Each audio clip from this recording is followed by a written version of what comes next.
Surfaces on Instagram. കഴിഞ്ഞ എപ്പിസോഡിൽ നമ്മൾ പറഞ്ഞുകൊണ്ടിരുന്നത് ഇൻസ്റ്റാ പ്രൊഫൈൽ എങ്ങനെയൊക്കെ സ്റ്റാൻഡ് ഔട്ട് ചെയ്യാന്നാണ്. അതിൽ ആദ്യം ഒരു എക്സിറ്റ് പ്രൊഫൈൽ ക്രിയേറ്റ് ചെയ്യുന്ന കാര്യം നമ്മൾ ഓൾറെഡി ഡിസ്കസ് ചെയ്തിട്ടുള്ള ടോപ്പിക്കാണ്. Welcome back to unlearn powered by ആഡ്സോമിയ.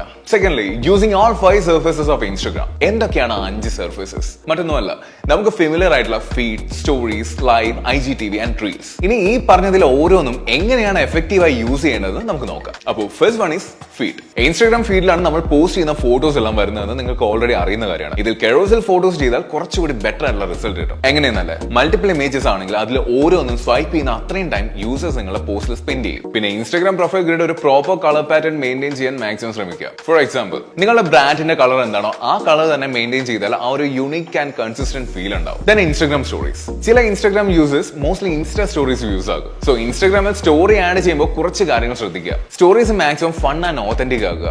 നിങ്ങളുടെ റിയൽ ലൈഫിലെ ഫൺ മൊമെന്റ്സ്, പിന്നെ നമ്മൾ ആരും പെർഫെക്റ്റ് അല്ലാത്തതുകൊണ്ട് നമുക്ക് പറ്റുന്ന ചെറിയ മിസ്റ്റേക്സ് ഒക്കെ സ്റ്റോറി ആക്കിയാൽ അതിനൊരു ഓതന്റിസിറ്റി കിട്ടും. പിന്നെ സ്റ്റോറി ഹൈലൈറ്റ് ചെയ്യാൻ മറക്കണ്ട കേട്ടോ. അടുത്തതായിട്ട് ഇൻസ്റ്റാഗ്രാം ലൈവ്. അധികം ആരും ഉപയോഗിക്കാത്തൊരു ഫീച്ചർ ആയിട്ട് തോന്നും. അറ്റ്ലീസ്റ്റ് മന്ത്ലി ഒരു ലൈവ് ചെയ്യുന്നത് വളരെ നല്ലതാണ്. നിങ്ങളുടെ ഓഡിയൻസിന്റെ കൂടെ കുറച്ച് സമയം സ്പെൻഡ് ചെയ്യാൻ കിട്ടുന്ന ടൈം ആണല്ലോ, അത് മിസ് ചെയ്യണ്ട. പിന്നെ IGTV. ആഴ്ചയിൽ ഒരിക്കൽ ഒരു IGTV വീഡിയോ പോസ്റ്റ് ചെയ്താൽ നിങ്ങളുടെ പ്രൊഫൈലിൽ റീച്ച് കൂട്ടാൻ അത് സാധിക്കും. Then finally reels. ഇന്ന് ഏറെ പേരും കൂടുതൽ എൻഗേജ്ഡ് ആയിട്ടുള്ള ഇൻസ്റ്റാ ഫീച്ചർ ആണ് Instagram reels. Trending audio use ചെയ്ത് കഴിഞ്ഞാൽ നിങ്ങളുടെ റീൽസിനും നല്ല റീച്ച് ഉണ്ടാവും. പിന്നെ പ്രത്യേകം ശ്രദ്ധിക്കേണ്ട കൺസിസ്റ്റൻസിയാണ്. ഇൻസ്റ്റാ റീൽസ് തുടർച്ചയായി പോസ്റ്റ് ചെയ്യാൻ ശ്രമിക്കണം. അപ്പോൾ ഇതുപോലുള്ള മോർ ഇൻഫോർമേറ്റീവ് വീഡിയോസിനായി നമ്മുടെ ഇൻസ്റ്റാഗ്രാം പേജ് ഫോളോ ചെയ്യുക, യൂട്യൂബ് ചാനൽ സബ്സ്ക്രൈബ് ചെയ്യുക. Stay tuned.